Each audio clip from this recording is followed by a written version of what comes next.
Decía, no solo has hecho una enorme hazaña al recorrer 5.000 kilómetros en bicicleta a los más de 60 años, que es una súper hazaña física, mental, emocional, de carácter, sino que has hecho otra gran hazaña, que es convertirla en un libro. Entonces, para mí Jorge es casi un héroe.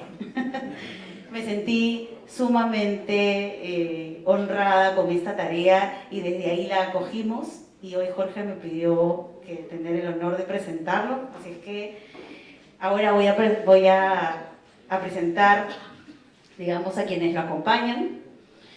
Tenemos al señor Jaime Campodónico Viacaba. Él es limeño, un destacado empresario de la industria editorial y gráfica del país. Dirige la empresa Lito y Arte, donde se publicó el libro, este maravilloso libro. Desde muy joven se interesó por las revistas y los libros. Después de una larga estadía en Suecia, donde realizó estudios de administración, regresa al Perú. Empezó a editar libros de poesía en el año 1988. Ha sido jurado en diversos concursos literarios al ser considerado como uno de los mejores editores del medio. A Jaime Campodónico le viene el mundo literario de la familia. Es hijo de Francisco Campodónico Falconi, quien fuera quizás el hombre que más sabía de artes gráficas en el Perú. A don Francisco Campodónico se le conoció simplemente como Paco. En una de las paredes laterales de la recepción de su imprenta, don Paco colgó una placa siempre reluciente con un hermoso texto que, entre otras cosas, decía: esta es una imprenta, encrucijada de la civilización, refugio de todas las artes contra los estragos del tiempo, armadura de la verdad contra las insidias de la murmuración. Está usted, amigo, en terreno sagrado. Esta es una imprenta, fiel reflejo de la fina sensibilidad de este singular impresor. Él ha publicado títulos destacados como La palabra del mudo, de Julio Ramón Ribeiro, ha vuelto La diosa marina, de Emilio Adolfo Westphalen, Las inmensas preguntas celestes, de Antonio Cisneros, Voces de luna llena, de Fernando Ampuero, Relámpagos sobre el agua, de Guillermo Niño de Guzmán. Fuertes aplausos para Jaime.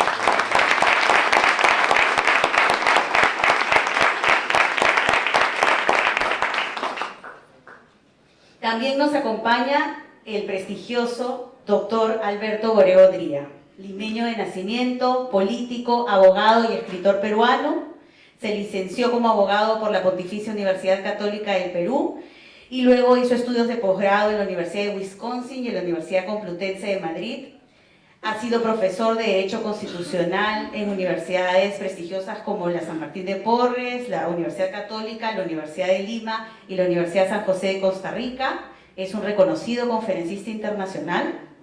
En su vasta carrera política ha sido elegido diputado de la Nación, donde auspició diversos proyectos de ley, destacando el habeas corpus y amparo, el de la prohibición de la reelección presidencial, el de partidos políticos, entre otros. Ha sido elegido senador de la Nación para los años 1990 y 1995. En este periodo ha promovido diversos proyectos de ley, entre los que destacan la Ley Orgánica del Poder Judicial, el de control de los actos del Poder Ejecutivo, entre otros. A raíz de la grave crisis política del año 92, estuvo asilado en Costa Rica y se desempeñó como consultor del Instituto Interamericano de Derechos Humanos. Ha tenido una importante carrera diplomática durante el periodo 2004 y 2005, representó al Perú en la Organización de Estados Americanos, OEA, y ha sido elegido presidente del Comité de Asuntos Jurídicos y Políticos, y luego desempeñó luego la presidencia del Consejo Permanente. También es un reconocido escritor en libros de materia de Derecho Constitucional y Teoría Política. Fuertes palmas para el doctor Alberto.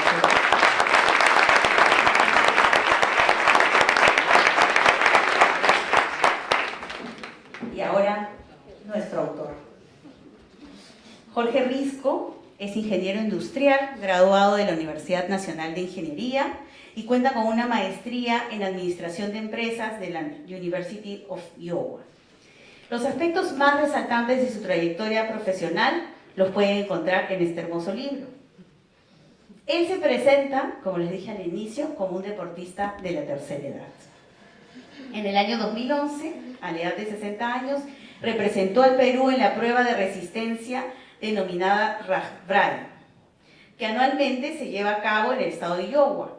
En aquella oportunidad recibió las credenciales del Instituto Peruano del Deporte para representar al país y la designación de corresponsal de la marca Perú, que paseó con mucho orgullo.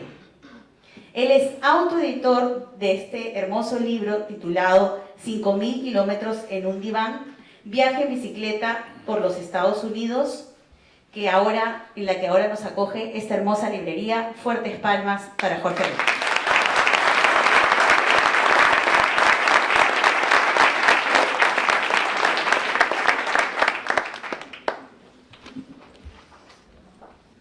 Buenas noches a todos. En primer lugar agradezco la presentación. En segundo, estoy muy feliz de acá compartir este día con Jorge. Feliz de estar en su presentación de este libro, 5.000 kilómetros sobre el diván. Este libro me tomó 1 hora y 10 minutos de lectura. Corrida de principio a fin. La prosa amena, alegre y descriptiva nos muestra una narrativa clara de pueblos, lagos, caminos, ríos, senderos, bosques, personas, flora, fauna, incluye los zancudos y los mastines del centro, norte, este de los Estados Unidos y parte de Canadá. Todo llevado como un capitán de un barco surcando el océano.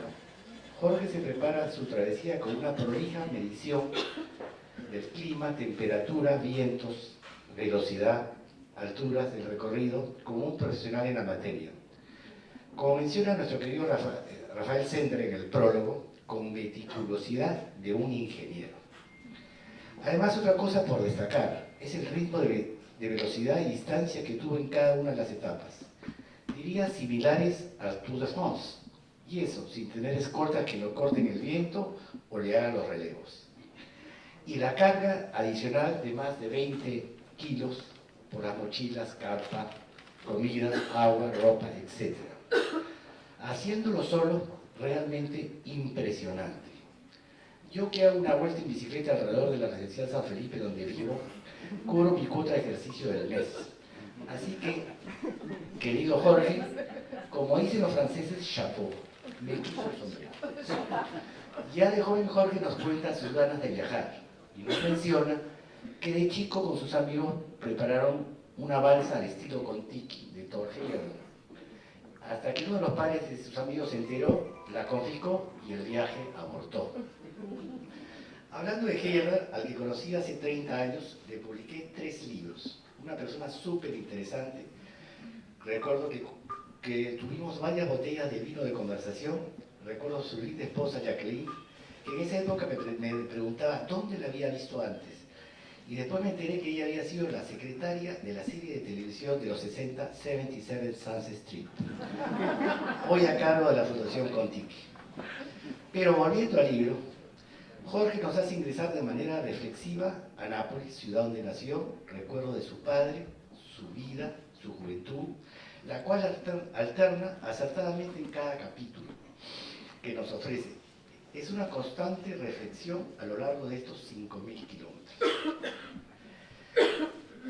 Es una lectura amena y atrapante que te induce a llegar a la meta, es decir, al final del libro. A Jorge le quedan muchos kilómetros más por pedalear y añadiría muchas más páginas por escribir. Felicitaciones, querido Jorge.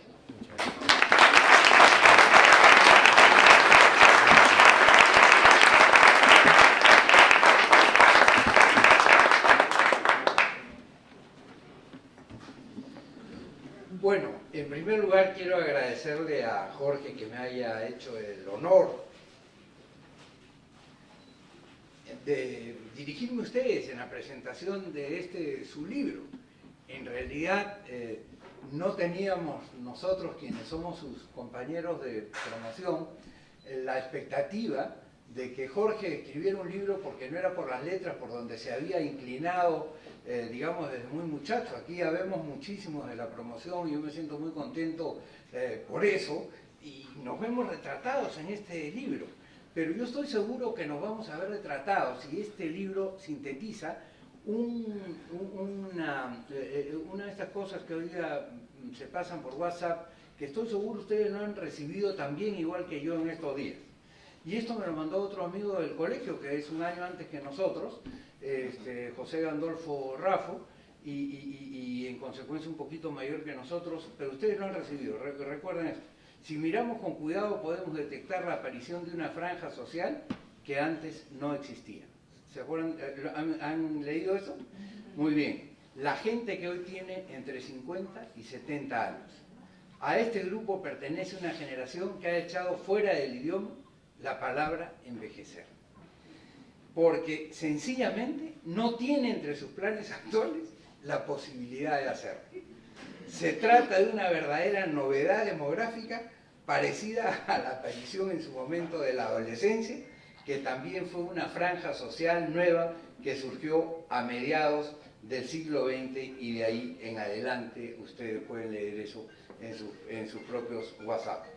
Pero Jorge es la personificación de este mensaje. Una persona que a los 65 años, a los 63 años, a los 62 años, cuando comienza a ser, ahora ya Jorge debe tener 66 años, exactamente. Entre nosotros todos sabemos la edad que tenemos, así que no hay vainas, ¿de verdad? Entonces, sabemos que Javier Barandiarán es el menor, que debe tener 65, de repente hasta 64, y sabemos que el mayor debe frisa a los 70, pero en fin, más o menos por ahí andamos, ¿eh? Entonces, el tema es que Jorge, digamos, a la edad en que antes pues nuestros padres se jubilaban, regaban el jardín, no paseaban tanto al perro porque tampoco había tanto ánimo por las mascotas, pero en fin, hoy día él emprende algo que a nosotros nos hubiera parecido dificilísimo a los 30 años, y que él lo hace a los 60 y tantos años, y lo hace solo, digamos, en el deseo de cumplir y de completar su vida con un reto que él se había puesto, y eso es algo formidable. O sea, es formidable la fuerza de voluntad para alcanzar las metas que una persona tiene. Jorge ha sido un triunfador desde el punto de vista profesional, desde el punto de vista personal, desde el punto de vista amical, desde todos los puntos de vista. Pero él quería hacer lo que quería, y en consecuencia se dio el tiempo y se dio las fuerzas y se entrenó para eso, para ser efectivamente, como dijo nuestra presentadora, un atleta a esta edad. Yo era un poquito más gordo que Jorge cuando éramos muchachos, pero mientras yo seguía el curso natural de la historia de la vida, él fue al revés. Él adelgazó, se perfiló, resultó siendo verdaderamente un pata de complexión más o menos atlética, tampoco tanto, pero bastante más, y yo, digamos, fui para el otro lado desafortunadamente, ¿no es verdad? Y realmente, cuando me dice, oye, me he hecho estos viajes en bicicleta, y yo, nosotros, sí, claro, qué bacán, bueno, ¿no? Pero más o menos, ¿no? Entonces, pero cuando me pide presentarle el libro, naturalmente, lo primero que tenía que hacer era leer el libro. Yo nunca presento un libro si no he leído el libro. Y en consecuencia, he empezado, y voy a citar algunos párrafos donde creo que muchos de nosotros, que somos sus amigos además, con todo lo que ello significa, podemos encontrarnos retratados. Hola Chachi, qué bueno verte aquí. Ahí está Chachi Sanseviero, la promotora de esta linda librería. Dice, estudié la primaria y secundaria en la ciudad de Lima, en el Colegio San Isidro de la Congregación Eucarística. Ahí conocí y cultivé a mis mejores amigos, estoy sin entes, quienes me han acompañado toda una vida. Sin lugar a dudas un privilegio, etcétera, etcétera. Efectivamente, aquí habemos muchísimos de los amigos de Jorge del colegio, y lo conocemos como es ahora. O sea, lo interesante es que la vida no lo ha cambiado a Jorge.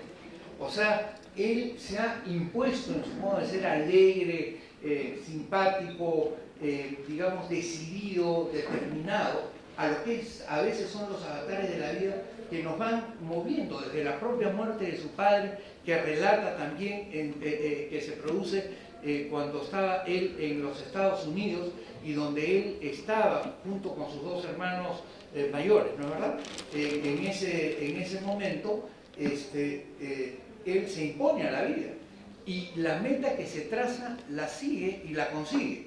Desde que, por ejemplo, en la página 43 de su libro vimos que cuando iba a viajar se produce una huelga o un arreglo del Amtrak, ¿no es verdad?, del tren de los Estados Unidos, y que él en algún momento pudo interpretar, ¿no es verdad?, que hay alguna voz que me quiera alertar sobre mi viaje y que desea que lo suspenda de manera indefinida para que aborte cualquier aventura ciclística. No era Marita, por si acaso, la que estaba diciendo eso, ¿ya? Y dijo, ponderé esa posibilidad, pero yo era un aventurero.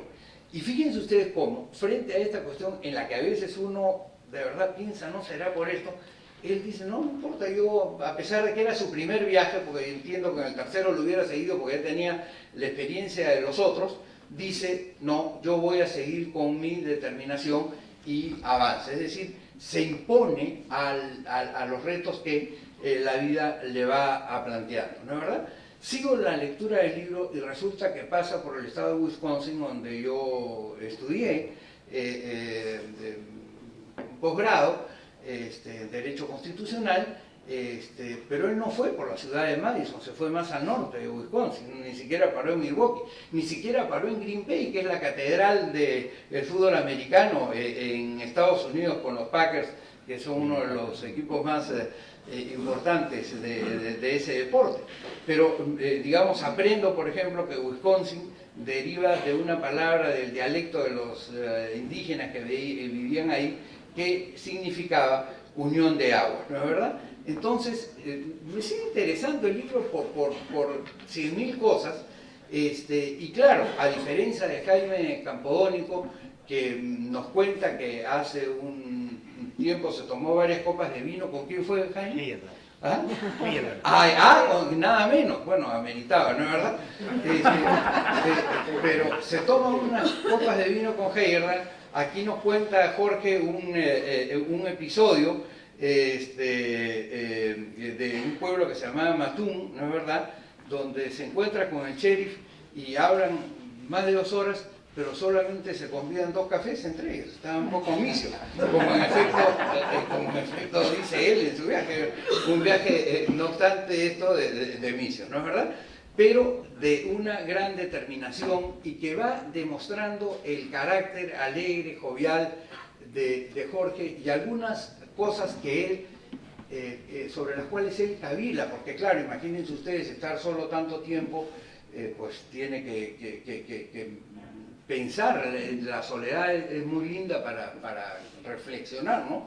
O sea, reflexionar, volver sobre sí mismo, ese es el origen de la palabra reflexión. Y una de esas es 2 intervenciones que tiene de los políticos americanos, una del presidente Ford, que lo hace, digamos, eventualmente hacer que la Universidad de Iowa y también la de Michigan lo acepten para que sea ya un estudiante y pueda recibirse en ingeniería. Y luego, cuando pierde su billetera, ya casi al final del viaje, donde un senador lo llama para decirle, he encontrado su billetera y la encuentra completa. O sea, impresionante, ¿no? O sea, tiene que pagar incluso el porte, creo, del correo. Pero lo interesante es cómo reflexiona sobre este tema que en el Perú no existe en la política, que se llama la responsiveness. Y Voltaire decía, no existe la palabra cuando no existe la idea. Y es que en nuestros países, responsiveness es ese hecho en el cual el que está en una actividad pública tiene que dar cuenta a los que lo han elegido de aquellos actos que hace, pues como no existe realmente, como quienes están en esas actividades normalmente, una vez que salen elegidos no vuelven a saber más de quiénes lo eligieron ni nada por el estilo, nunca se comunican con lo que en Estados Unidos llaman su constituency. Pero aquí él nos cuenta este episodio y nos lo cuenta realmente con mucha solvencia narrativa, como dice Jaime, ¿no es verdad?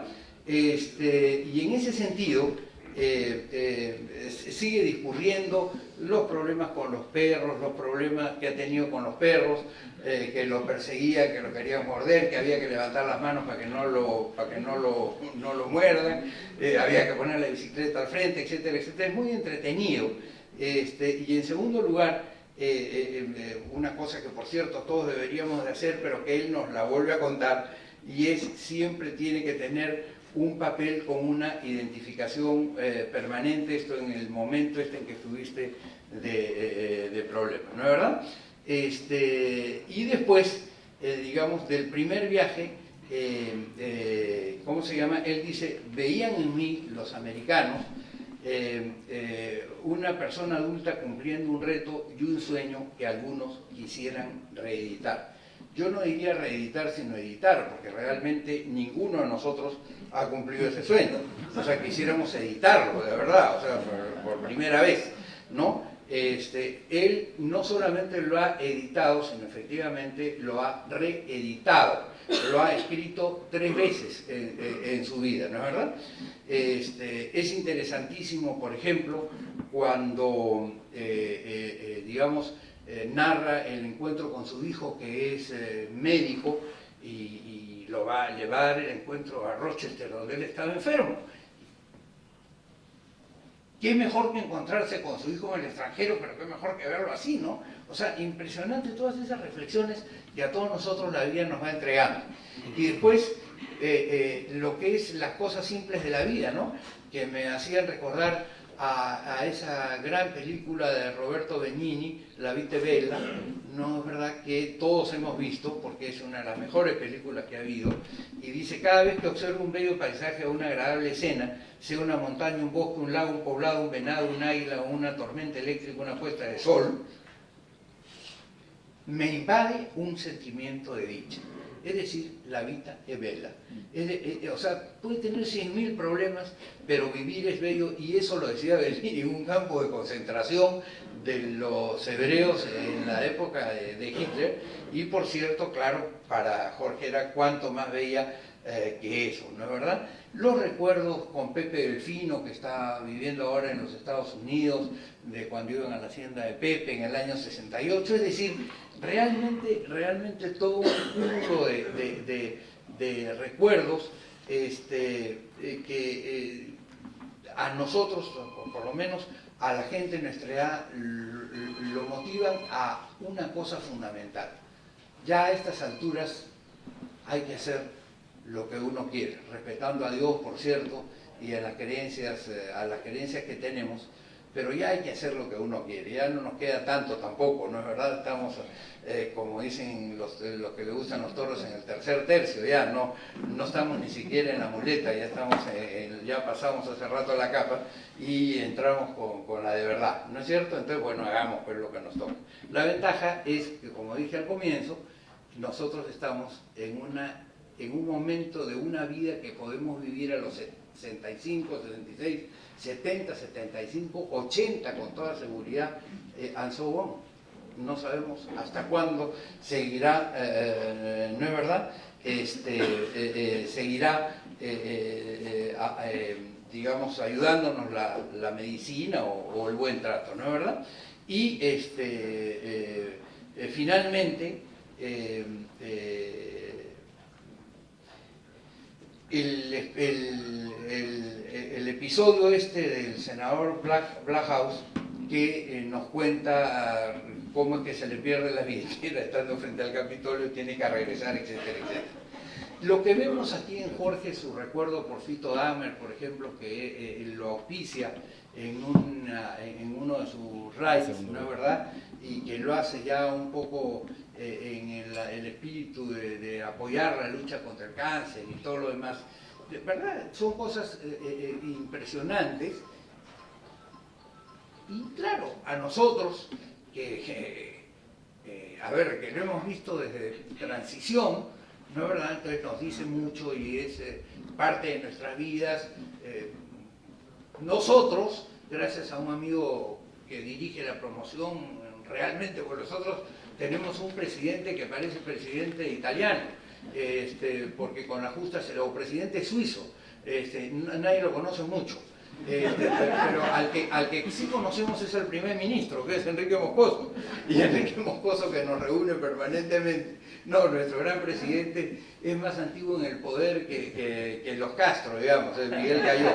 ¿No es verdad? Tiene 50 años de presidente y seguirá ahí, sabe Dios hasta cuándo, ¿no es verdad? Hasta que Felipe Basombrío, que siempre nos dice que está enfermo de cáncer, se muere. O sea, digamos, que será el último seguramente de morirse de todos nosotros. Pero Jorge es, digamos, este libro de Jorge tal vez es lo que muchos de nosotros de nuestra generación, ya no hablo solamente de los del colegio, sino seguramente de sus amigos de la universidad, de sus amigos como José Antonio Taleri, que son amigos del barrio, en fin, como todos, quisiéramos, digamos, hacer. Así que a mí me ha divertido muchísimo, como escribe además tu nuera, porque es hija de tu hijo Jorge, sí, ¿no, verdad? Es la esposa de mi hijo. Es la esposa de tu hijo, en un artículo bien interesante que también tuve la oportunidad de leer porque ella es más o menos amiga de mi hija Constanza, y entonces cuando supo que iba a presentar este libro me dijo, mi papá, léete esto, muy bien, entonces también lo leí, la verdad, pero efectivamente es una cosa muy interesante. La vida de Jorge en este punto de vista y en muchos otros que nosotros podemos atestiguar, que lo conocemos de mucho tiempo, es una vida buena y una buena vida, las dos cosas. Y eso es algo muy difícil de lograr, pero muy importante de aprender y muy trascendente de explicarle a quienes van a quedar después de nosotros. Así que Jorge, felicitaciones por tu libro. No te puedo decir lo voy a leer, más bien espero que todos lo lean, porque yo ya lo leí, ¿no es verdad?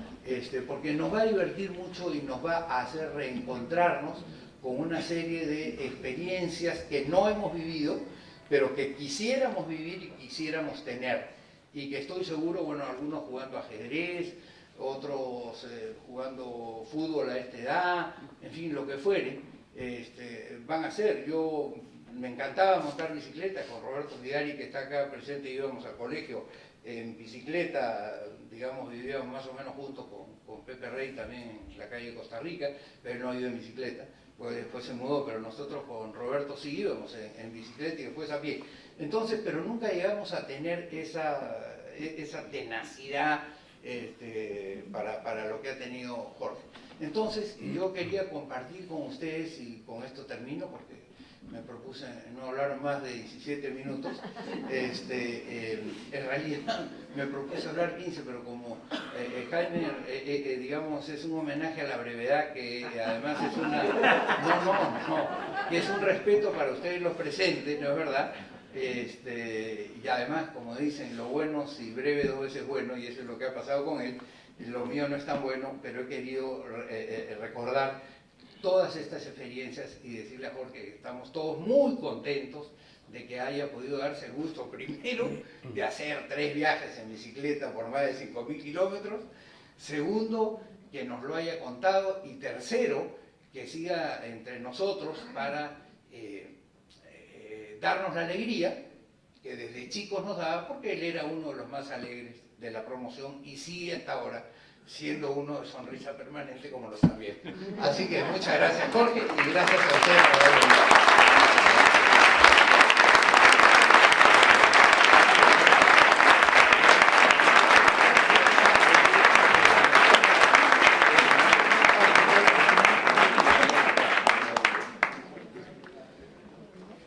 Buenas noches. Dicen los ingenieros que hay que empezar por lo primero, por el principio. Y esto significa para mí agradecer a varias personas que han sido fundamentales realmente en este proyecto y que me permitieron tener toda la tranquilidad para poder pedalear. En primer lugar a Marita y a mis hijos.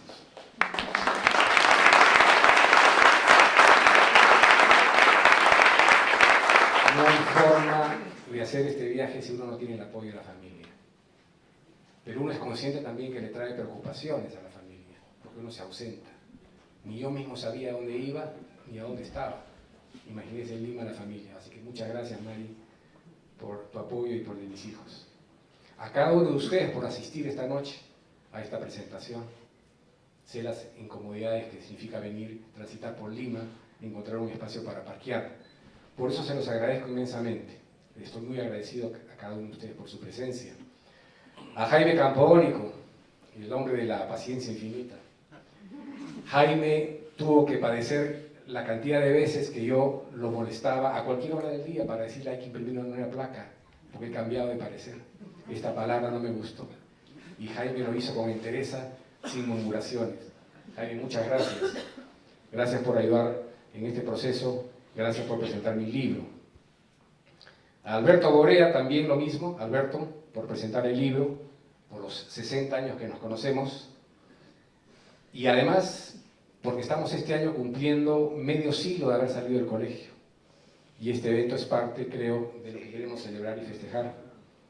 Por eso no dudé en pasarle la voz a Tito, Alberto, para que me acompañara esta noche.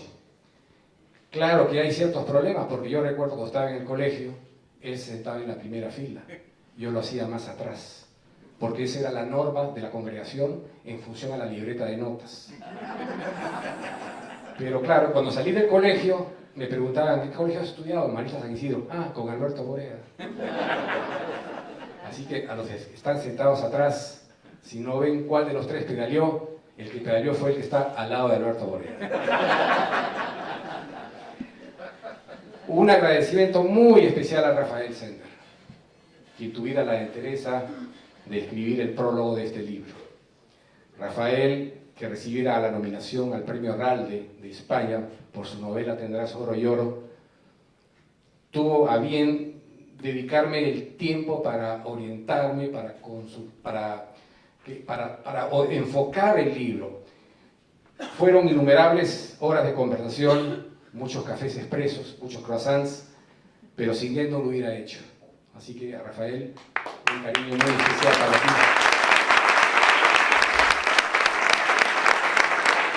Fue una gran oportunidad de encontrarse, porque después de todo había algo común. Yo soy una persona que monta bicicleta y a veces escribo notas. Él es un connotado escritor que a veces monta bicicleta. La genialidad de Rafael es la siguiente. A mí me tomó 270 páginas escribir el cuento. A Rafael le tomó 2 páginas para decir lo mismo y mejor. Y con mejor estilo literario. Muchas gracias, Rafael.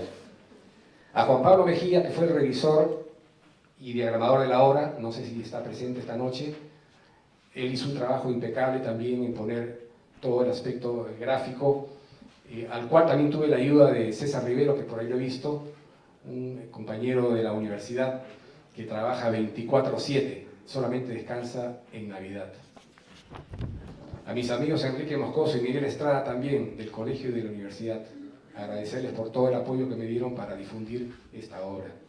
A Cristina Puma y a su equipo Mariela y Melanie, de Making Connections, que han hecho una labor extraordinaria en posicionar este libro en los medios de comunicación. Me quedé impresionado porque este fin de semana alguien colgó en una página de ciclismo, y no fuimos nosotros, una nota que había salido en Perú 21. En 24 horas tuvimos 2.500 me gustas, en 24 horas. Así que yo creo que esa labor de quien sabe hacer el negocio, Cristina y tu equipo, solamente hubiera sido posible si no hubiera estado yo con Making Connections. Así que muchas gracias por eso. A la señora Sanseviero y María El Pilar Chelo, muchas gracias por permitirme llegar a su casa, a este recinto cultural. Muchas gracias.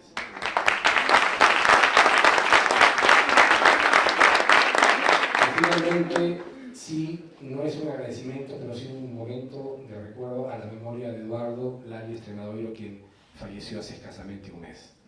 Lali fue un extraordinario amigo, compañero de navegación, fuimos campeones nacionales de vela en 1980 y él partió hace un mes. Él estaba programado y habíamos conversado para que él estuviese presente esta noche. No nos acompaña, pero estoy seguro que sí nos sigue. Estoy seguro que es así.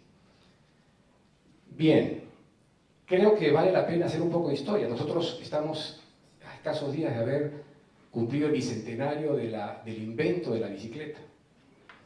La bicicleta la inventó el barón Karl von Drais, que creó su Laufmaschine, yo no sé si lo pronuncio bien, Laufmaschine, su máquina corredora. Fue hace 200 años. O sea que este evento de ciclismo, de una manera u otra, tiene una base de 200 años. Una bicicleta que en aquel entonces era, si bien de 2 ruedas, que pesaba 25 kilos, cuya estructura era una viga de madera, pero que no tenía pedales.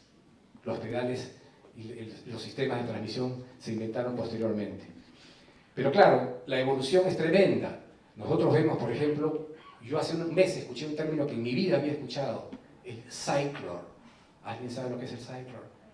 Son los bicicleteros sin bicicleta que pedalean y participaron en la Copa América, las regatas de veleros, Copa, trofeo deportivo más antiguo del mundo con 166 años de existencia. Entonces, hoy día vemos nosotros a veleros en las cuales en los costados hay pedaleros moviendo los sistemas hidráulicos y no se mueven, están sentados con su casco de bicicleta, con su pantaloneta de licra, pedaleando en un velero. Entonces el término cyclor es cyclist, mitad cyclist y mitad sailor. Eso es una evolución reciente del ciclismo. La dedicatoria del libro fue evidentemente a mi padre, a la memoria de mi padre, porque al mes yo de haber cumplido mi tercer recorrido, se cumplía medio siglo de su partida. Y yo a través de la narración del libro recuerdo muchos de los pasajes que me tocó a mí vivir de la trayectoria de mi padre, porque se asociaban con lo que yo estaba viviendo. Porque veía un astillero en Portsmouth, Maine, o porque veía una embarcación similar a la que había sido donada en el Perú en 1951, cuando visité Manitowoc, Wisconsin. Entonces hay ciertos pasajes que por la reseña visual de lo que yo veía, me traía inmediatamente a la memoria el recuerdo de mi padre.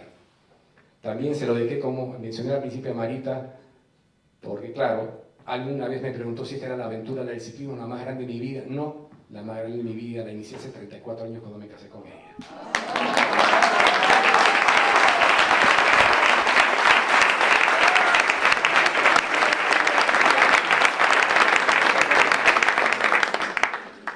Los viajes, 5.000 kilómetros es un poco más que la distancia de Lima a Miami. Lima a Miami son en línea recta en un vuelo de avión 4.200 kilómetros. Si vamos de Nueva York a Londres probablemente hagamos 5.400. En realidad el viaje no fue de 5.000 sino de 5.200. O sea que estamos un poquito cerca de esa gran distancia.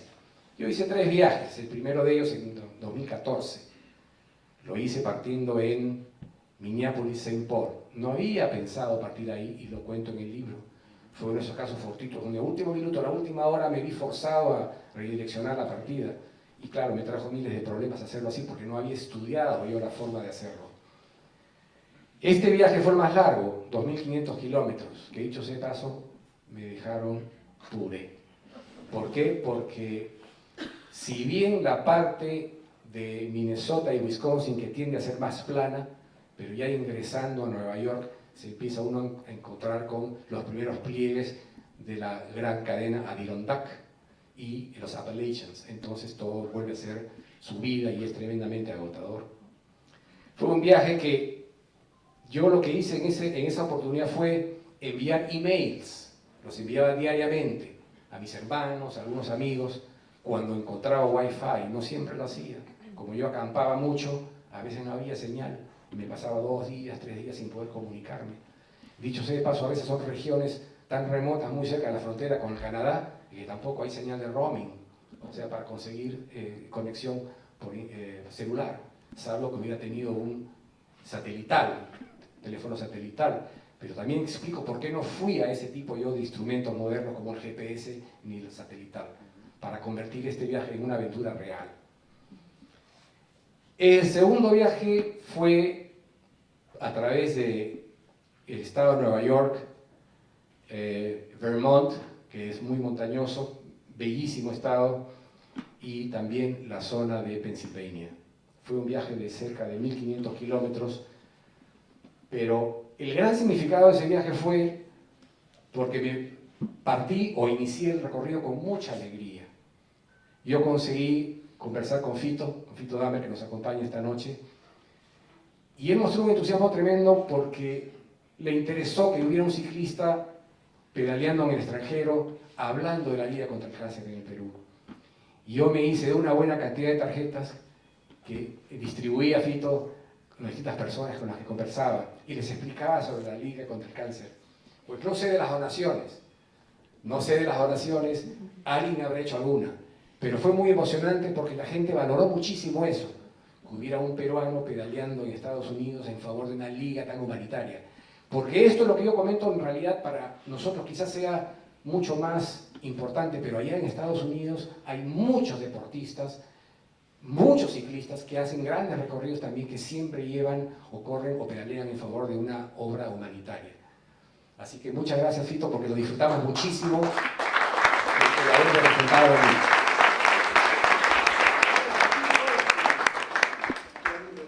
Buenísimo. El tercer viaje fue el más corto, el más accidentado. Tuve que interrumpirlo, ya lo contaré, lo podrán leer en el libro.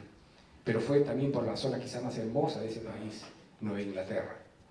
Los estados de Maine, New Hampshire, Massachusetts, Boston es ciudad, Rhode Island, Connecticut y finalmente para acabar en Maryland.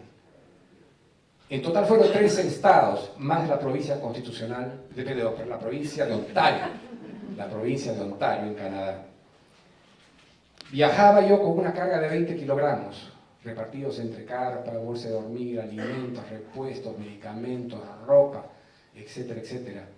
Que realmente no había imaginado yo que hubiera, o que me iba a demandar tanto, porque en la primera colina quieres tirar todo. Y yo aprovechaba las detenciones para poner en el correo 1 kilo menos, 2 kilos menos, y se los enviaba a mi hijo en Rochester. Porque realmente se vuelve una carga muy pesada y muy exigente. El recorrer 5.000 kilómetros, los he calculado porque es bien fácil hacerlo, porque cuando estamos en la bicicleta, por el cambio, la relación de piñones que uno usa, uno es la que más usa, estadísticamente hay uno la que más usa, no una distribución normal, uno puede saber exactamente con una vuelta cuánto avanza. 5.000 kilómetros son 5 millones de pedaleos, 5 millones. Por eso me entenderán que el dolor que tengo en la cadera todavía sigue ahí, y el tejido de la billetera también está ahí. ¿Por qué hacer un viaje así? Yo creo que ir solo le da una nueva dimensión a la aventura. Yo creo que si el viaje fuera de 5 amigos, 8 amigos, podría ser muy interesante. Pero hacerlo solo de una manera u otra también era parte de la forma como yo disfruto las aventuras.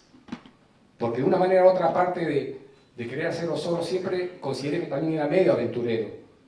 ¿Y qué cosa es una aventura? Es un emprendimiento que uno hace cuando no tiene todos los elementos ni todas las asociaciones que uno puede encontrar alrededor suyo bajo control.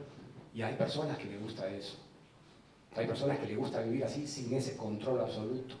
Pero hay personas que son más conscientes y que hacen eso y sencillamente deciden que cuando lo hagan tienen que hacerlo con el control de riesgos. O sea, que uno tiene que medir el riesgo para saber hasta aquí nada más. Porque si uno se deja llevar va a acabar mal necesariamente. Porque también uno tiene sueños. Hacer un viaje así significa realmente plasmar los sueños de uno. Yo los tuve, los he tenido siempre. De repente hasta en el trabajo, en plena reunión de trabajo soñaba. Y de una manera u otra era porque yo leí casi todos los libros de Julio Verne. Siempre me fascinaron. Y me fascinó, el que más me fascinó fue 20.000 leguas de viaje submarino. Y esa palabra legua se me quedó grabada. Y cuando yo empiezo a planear el viaje, digo, yo quiero hacer también algunas cuantas leguas. Pero tampoco puedo hacer 30 leguas, que es una cantidad poca, porque hay que hacer algo significativo. 1.000 significa 5.000 kilómetros. Claro, el título no va con 1.000 leguas porque hubiera sido más difícil que la gente lo entendiera, pero son 1.000 leguas de viaje en bicicleta, ¿no? En un diván. Otra de las razones fundamentales por las cuales yo decidí hacer el viaje era porque necesitaba conocer la historia de ese país mucho más allá de lo que yo había conocido. Si bien viví algunos años, yo nací en ese país, viví algunos años, pero nunca había estado expuesto a estos pequeños pasajes de la historia que son tremendamente importantes. Jamás había escuchado yo del canal de Erie. El canal de Erie, ¿quién sabe del canal de Erie? Fue el proyecto de ingeniería más importante de la primera mitad del siglo XIX en el mundo.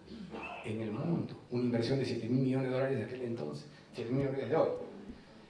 Y que permitió a Estados Unidos desarrollarse, porque Estados Unidos, en su proceso colonizador de la costa este, en el Océano Atlántico, no podía cruzar la cordillera Appalachians, y estaban confinados a esta estrecha franja de tierra. Estados Unidos no se desarrollaba, hablamos de 1807, no hace mucho tampoco. Y finalmente se construye este proyecto, que fue el que impulsó el desarrollo de los Estados Unidos.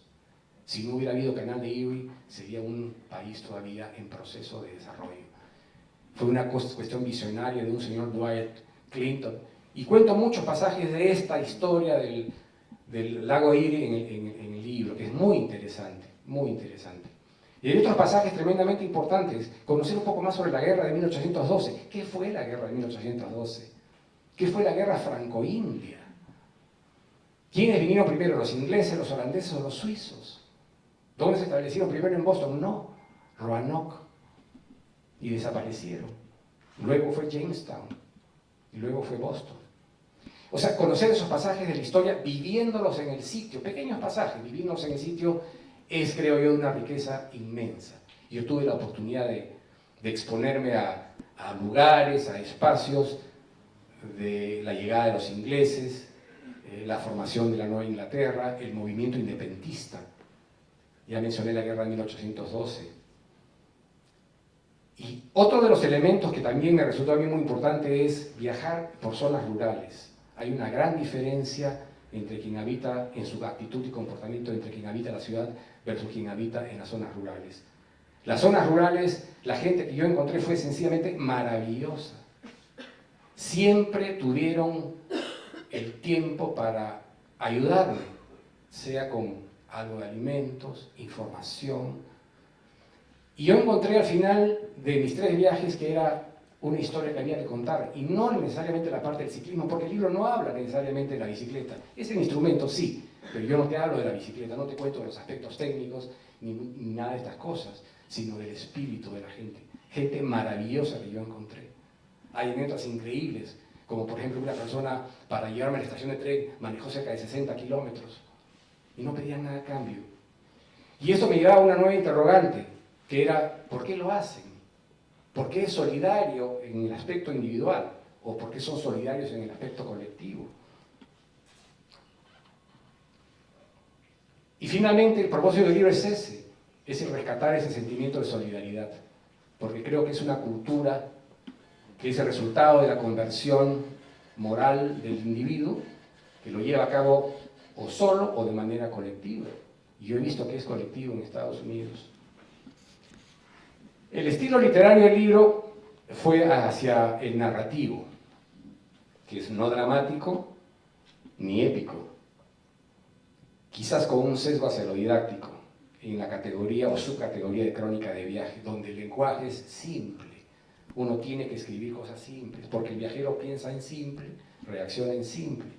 Uno en la literatura puede utilizar composiciones engominadas para describir una lluvia, ¿no? Las fuertes acumulaciones acuosas precipitaban en forma de helicoidal, conducida por el viento, ¿no? Y me traspasaban el cuerpo y también el alma. O sea, uno puede escribir todas esas cosas, pero cuando uno viaja sencillamente es una lluvia de mierda. Es verdad. Es verdad. Y ese es el lenguaje de la crónica de viaje. No hablo de las lisuras porque solamente incluí unas cuantas. Unas cuantas. Si no, hubiera contaminado el libro. Pero créanme que los pensé y las dije. Probablemente si las hubiera publicado serían 2 volúmenes. Entonces, conocer, entender este proceso de la solidaridad, de la cultura, del aspecto de uno mismo. Yo siempre me puse retos y siempre hay un concepto que dice, bueno, si tú no sueñas y no te presentas desafíos, nunca logras nada. Sueños de cualquier naturaleza, puede ser en el orden profesional, en el orden deportivo, en el orden intelectual o cultural. Yo siempre tuve la idea de hacer un viaje de esta naturaleza, siempre, en bicicleta. Y se me encontró el momento, el espacio, la oportunidad para hacerlo y no la desperdicié. Y no me arrepiento en ningún momento de haberlo hecho, porque ha sido sencillamente un viaje maravilloso. Pero no fue porque lo hice yo, sino porque la gente me lo hizo hacer así. Yo me quedé impresionado, realmente impresionado de lo que encontré en la respuesta colectiva hacia un adulto mayor. Veían el mismo adulto mayor, todos te ayudaban. Hay personas que me gritaban porque yo estaba violando alguna parte del reglamento de tránsito. Y bastaba que me sacara el casco y vieran al adulto, porque con casco y con anteojos no te ven. Me sacaba el casco y cambiaban completamente. Señor, por acá, por favor. El respeto al adulto es impresionante. El libro, la portada, esa portada. Es una foto que yo tomé en la Reserva Forestal de Adirondack, en Nueva York. La foto me encantó, pero yo apenas vi la foto vi otras cosas, curiosamente, que le dio justamente el sentido a ponerle la palabra diván al título. Yo a veces me sentía en el viaje, son espacios de 8 a 10 horas diarias de pedaleo, más las horas que le dedicas a conversar con la gente, más las horas de preparación. Las jornadas empezaban a las 4 de la mañana y acababan a las 8 de la noche, rendido. Pero cuando yo vi esa foto, por la variación de los estados de humor y las emociones de uno, yo dije, esta foto representa un viaje, porque en un día están los 3 elementos ahí, en un día. Por momentos te puedes sentir el poste, sólido, inmóvil, rígido, dominante. Por otros momentos necesitas recostarte en algo como la bicicleta, y en este caso eran las personas. Había que recurrir siempre a alguien para conversar. Había una necesidad extrema de conversar con alguien. Y apenas leías a uno, conversaba lo que podías. Y el otro elemento era, no sé, a veces te sentías como la curva que es ciega y no sabe a dónde va. Por eso es que el viaje también resultó ser como un vuelo emocional donde todos los días y todas las horas ibas cambiando de humor, de temor, porque el temor se sentía casi todos los días al final de la jornada. Cuando se apagaba el día, se apagaba la luz y no sabías dónde ibas a dormir, y tenías que encontrar un sitio donde dormir en el campo, te produce muchísimo temor. Pero también eso me enseñó a conocerme más a mí mismo y sobre todo a desarrollar una fuerza para controlar esos temores, porque si no, encontrarías la primera excusa para mandarte mudar de ahí. La primera estación de tren y te subes y ya abandonas el proyecto. Había que continuar, me había puesto la meta muy clara. En fin, los sueños son la visión de tu vida en el futuro. Uno debe ser capaz de quebrar su zona de confort y lograr sentirse cómodo con lo poco familiar y lo desconocido. Ya para terminar, porque el tema central del libro creo que es, por lo menos la intención mía, hablar o resaltar la solidaridad de la gente. Correcto.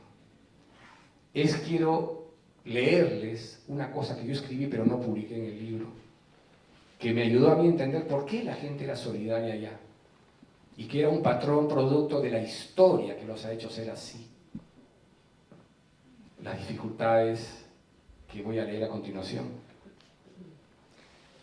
¿Será que siglos antes los pioneros y los colonos, en su afán de establecerse en estos territorios, tuvieron que abrirse paso a través de condiciones en extremo exigentes? Eran espacios agrestes, montañosos o de extensas llanuras. Tuvieron que tumbar árboles, vadear ríos, superar aguajales, prevalecer en los enfrentamientos con los nativos, ahuyentar a los ladrones, soportar plagas de insectos, vencer enfermedades, atender heridas, sobrepasar las amenazas y ataques de osos, de serpientes o de cuanto animal salvaje se interpusiese en el camino, alar carretas y a bueyes atascados en el fango, reparar ruedas de vagones, cortar harta leña para soportar crudos inviernos, protegerse de implacables tormentas, andar en un ambiente de extremo calor, remendar 1000 veces su ajada vestimenta, soportar condiciones higiénicas insufribles, dar a luz en la ribera del río, establecer leyes, imponer el orden y administrar justicia dentro del mismo grupo, enterrar a los suyos a mitad de camino para finalmente establecerse en un explorado territorio en un rincón del continente. Recuerdo la primera vez que llegué ahí, Jorge, mi hijo, me agarró y me dijo, ya no más, papá, ya no más, ya hiciste lo suficiente, ya no tienes la edad, no tienes el físico. ¿Me lo prometes? Te lo prometo. Al año siguiente lo mismo, Jorge. Y llegaba a Lima y Marita igualito. Jorge, ya no más, Chanchi, me decía Jorge, ya no más. Te lo prometo. El segundo viaje igual. Jorge, hijo, se puso mucho más fuerte, y me dijo, ya no estás para esto, que ir a demostrar, eres un imbécil. Te lo prometo, Jorge, ya se acabó. Y hubo un tercer viaje. Entonces le conté a Jaime, Jaime, ¿ahora qué hago? Le digo, ¿qué hago? ¿Debo de seguir pedaleando o no? Jaime, ¿sabes lo que me dijo? No, tú ya no debes pedalear, me dijo. tú debes ser presidente de la República. Entonces yo le pregunto, ¿pero por qué el presidente de la República? ¿Me ves condiciones de líder? No, no, no, me dice, tú nunca cumples lo que prometes. Muchas gracias.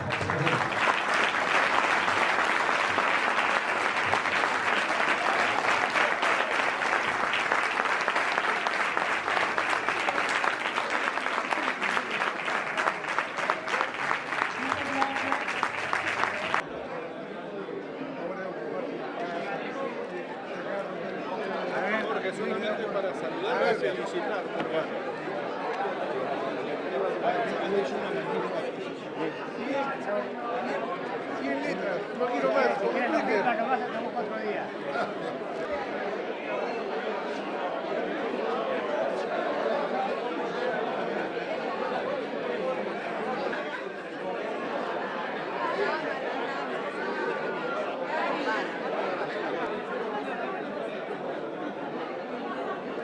Mi padre de Juan Carlos, su abuelo de escuchar.